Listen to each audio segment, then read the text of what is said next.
François Bon, Lovecraft 1925, vidéo rituel. Alors peut-être vous apercevrez que c'est un peu différent. Il n'y a plus de livres, là, zéro livre sur...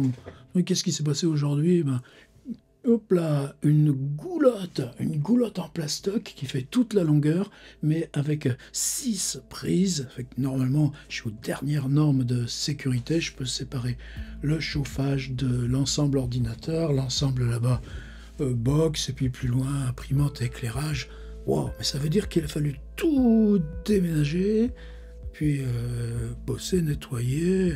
Alors là, je vais juste reposer un petit peu appareil, micro, mon petit zoom et les 3 écrans des vidéos Lovecraft. De toute façon, vous n'êtes pas là pour entendre raconter ma vie, mais la sienne. Alors directement, on y va. Donc on est le 17 janvier, nous vendredi, lui c'est un samedi. On a 4 lignes, mais avec un petit truc ici sur lequel je n'ai pas trouvé vraiment de digression ultérieure, mais on les trouvera en cours de route. Et allons-y. Alors, on va entrer dans une période qui sera peut-être moins la découverte, l'ébouriffement de tout ce qui s'est passé là, depuis un peu plus de... depuis 2 semaines et demie, où on a des nouveaux personnages, on a des lieux, Alors, évidemment, et chaque fois, là, on reprend des choses, on recorrige. Là, on va entrer peut-être pour quelques jours dans une période où eux, ils s'installent, et ben nous, on va s'installer aussi. Ce sera un peu plus calme, tant mieux, parce qu'on pourra en profiter petit à petit pour glisser des incursions dans l'œuvre, dans les interférences entre ces personnages, dans la correspondance. Et de toute façon, moi je le connais le journal, c'est pas comme vous. Moi, il y a longtemps que je suis dedans, donc je sais qu'on va avoir des sacrés points d'intensité, des sacrés pelotes de fil là à démêler. Alors où on en était? Hier, c'est que la journée a commencé par raccompagner Sonia à Grand Central. Je pense que comme elle doit être chargée avec des bagages, ils ont dû prendre le métro. En tout cas, si c'était un taxi, il l'aurait dit, mais justement, il dit rien. Et il y a ce mot immediately, c'est-à-dire que dès que Sonia est partie, il court là avec retrouver son copain Frank Belknap-Long parce que ils veulent acheter tous les deux de quoi compléter encore là les cadeaux pour Loveman. Et ça va être la grande surprise quand Loveman va les rejoindre, puisque Lovecraft a sa clé. Ils ont réaménagé justement ce que j'ai fait aujourd'hui, mais moi c'est plutôt pour dépouiller, enlever, attention avant de remettre les trucs partout. Non, là il y aura des petits coussins, des petites chandelles, un petit truc japonais, un vase. Et Belknap-Long, lui, a apporté un petit nécessaire d'écriture, là, un sous-main, des buvardes, un écritoire là pour mettre là directement sur sa table. Et Loveman, waouh, quelle surprise!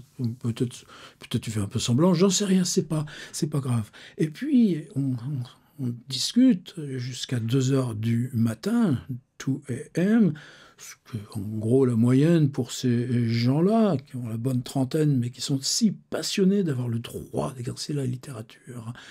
Et Lovecraft prend le métro avec ceux qui sont venus de Manhattan. Il raccompagne George Kirk qui habite là, dans la 106e rue Ouest, tout près de Central Park.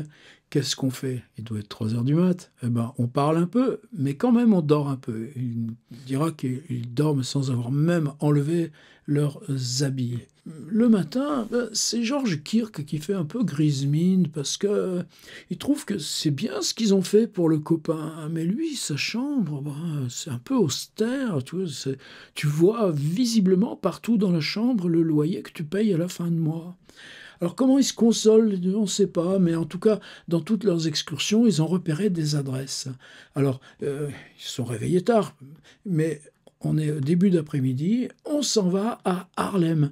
Et de Harlem, on va trouver des petites choses. Eh bien, on reviendra au 106 les déposer, mais on repartira sur Brooklyn pour trouver d'autres choses qu'ils avaient repérées. Vous savez, cette brocante, par exemple, où ils ont trouvé pour Loveman une petite bibliothèque avec des portes vitrées noires avec des petits motifs dorés. C'est joli, c'est amical et tout ça.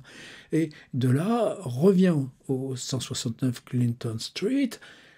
Il lit, enfin, il va se coucher. Alors, on est tout ce bazar pour que mon Lovecraft, chaque soir, finisse par aller se coucher. Bah, il n'ira pas se coucher tous les soirs d'abord. Bon, qu'est-ce que j'ai fait avec ça, moi?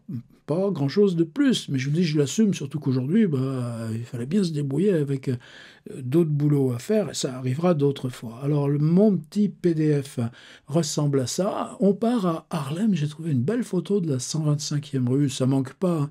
Mais sur celle-ci, on voit les petites silhouettes, on voit l'animation, on voit les magasins. Donc là, la photo date de 1922, et j'ai fait une découverte. Il y avait quelque chose qui m'intriguait. Très souvent, là, dans le journal, on a le mot Taylor, mais avec un I et pas un Y. Alors ça y est, c'est tout simple, regardez. Taylor, cleaning, 25 cents, faire ta lessive. Parce que souvent dans le journal, c'est Taylor, et puis après, 2 lignes après, repasser laundry. Ben, c'est tout simple. Des fois, au lieu de dire je vais poser mon linge, eh ben, je vais chez Taylor. Et quand tu es allé chez Taylor, ben, 1 heure après, ça y est, c'est sec. Repasser ou pas, je sais pas, ça dépend des tarifs. Je n'ai pas été enquêté jusque-là, mais je suis sûr que là, on est toute une poignée d'enquêteurs maintenant. Donc, ils repassent chez Taylor, reprendre ses vêtements. Ça m'a permis de corriger des petites choses qui étaient il y a 5-6 jours. Le mot Taylor, qu'est-ce que c'est ce mot Taylor? Qu'est-ce qu'il fait là? Alors, je répète, je les corrige, non pas dans les petits PDF auxquels vous avez accès par le sommaire tous les jours, mais je les compile dans le grand fichier principal qui va nous servir à faire des compiles mensuels. Mais tout ça, on a le temps de s'organiser. Eh bien, dans la lettre de la semaine prochaine, la grande lettre récapitulative à sa tante Liliane, eh bien, il revient sur ce samedi. Vous voyez, c'est ça qui va nous aider. Le samedi, le dimanche, c'est vraiment une compile. Et c'est pour ça que ce journal l'aide énormément à disposer des éléments. Parce que ce n'est pas forcément des détails qui seront encore clairs. C'est là où on a ce petit détail que finalement ils ont dormi sans se déshabiller, lui sur le canapé et moi en travers du lit. Et pour aller faire ses courses à Harlem, il y a ce verbe we embarked. On part carrément en expédition et ils racontent exactement ce qu'ils vont acheter, là, des petites chantelles, des coussins pour son canapé, un petit paravent japonais et d'autres choses comme ça. Et le Kirk, et mine de rien, le petit élément qui va se glisser, c'est que Kirk n'aime pas tant que ça sa chambre. D'abord, elle est très isolée des copains. Ensuite, il paye assez cher.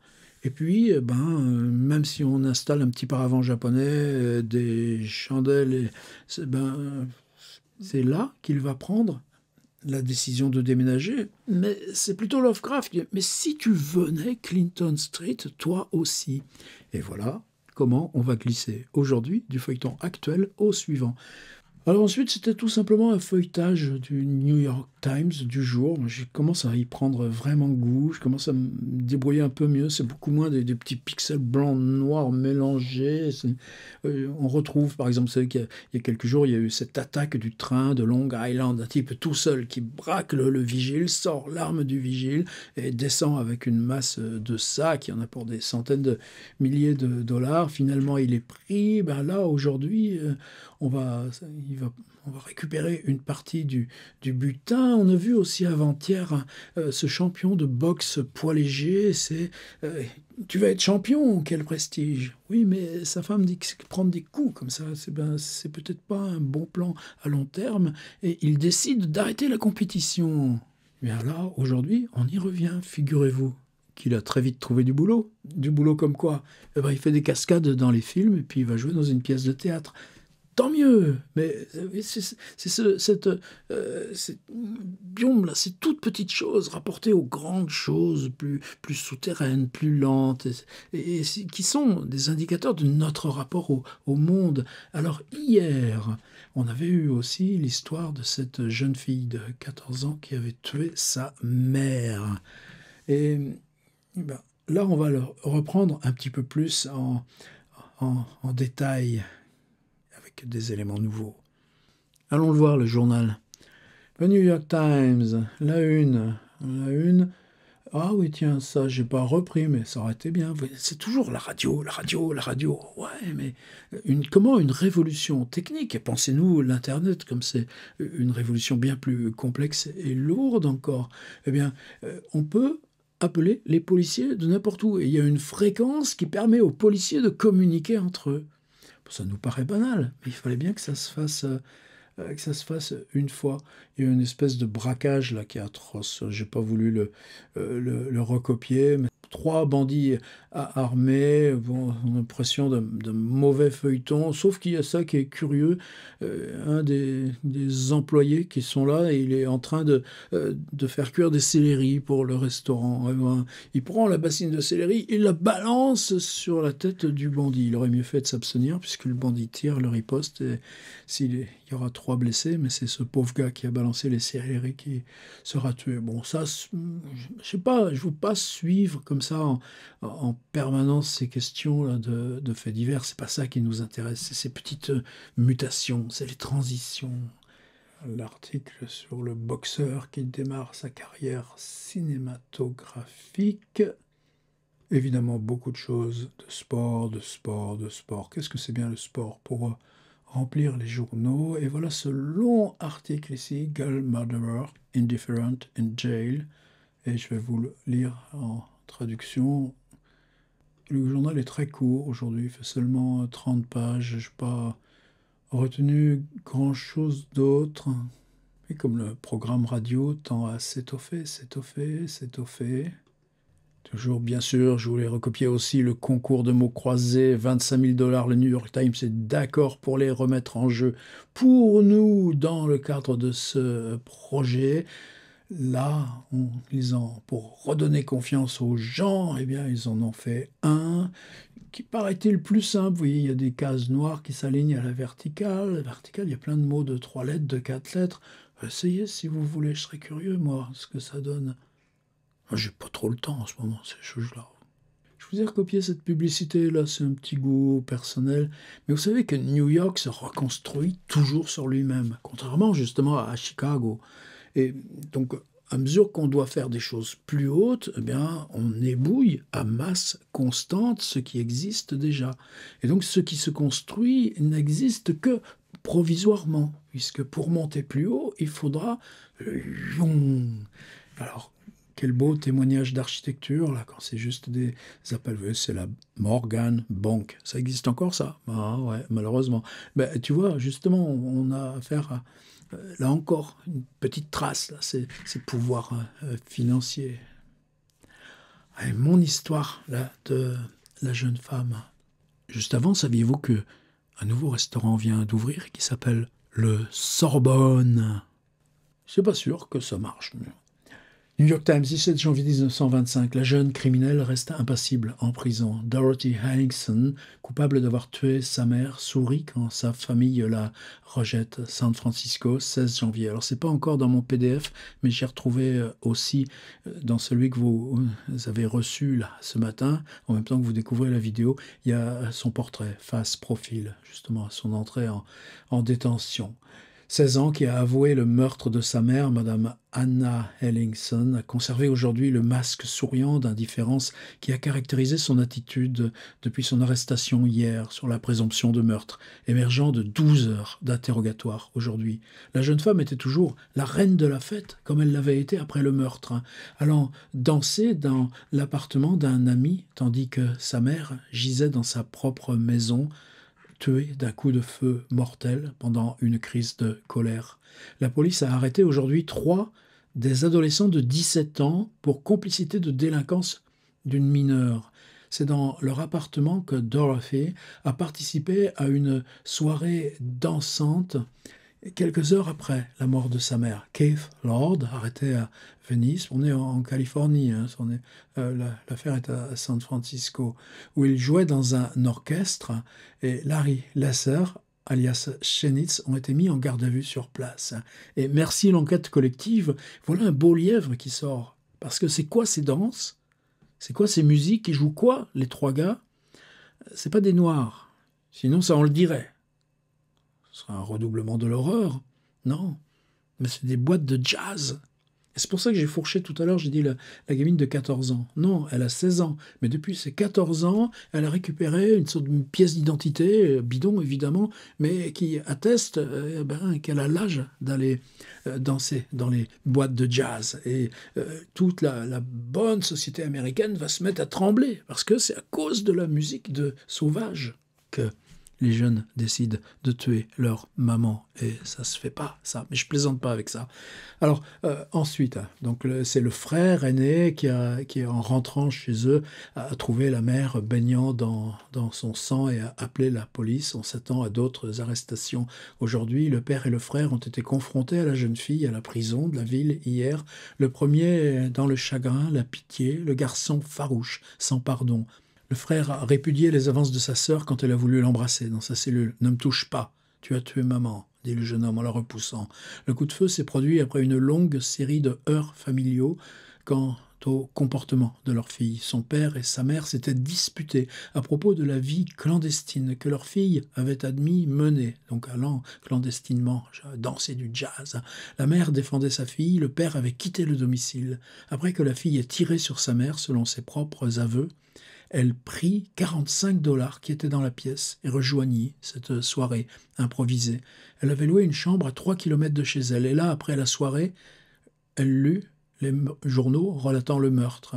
Elle fut arrêtée d'après des renseignements fournis par un de ses compagnons. Le coup de filet de la police fut permis par les renseignements d'une amie de la coupable, May Fitzgerald, au cours de l'enquête des détectives. Selon ses dires, c'est parce que sa mère menaçait de l'enfermer, de prévenir la police si elle se rendait à cette soirée donnée par David Stein, qu'elle eut une crise de rage et commit le meurtre. Son frère a déclaré aujourd'hui que le vol était certainement un autre motif. Lui et son père, Joseph Ellington, ont conduit le deuil lors de funérailles très simples pour conduire la mère à son lieu de repos. On n'a pas autorisé Dorothy à y participer. Demain, la jeune fille devra affronter les regards de la foule lors de l'enquête du coroner. Comme la famille ne lui a pas fourni d'avocat, on s'attend à ce que le défenseur public, Frank Hagen, assure sa défense. Il a annoncé qu'il y était prêt. La jeune tueuse n'a pas demandé que son cas soit transféré au juge des enfants alors que son statut de mineur l'y autorise.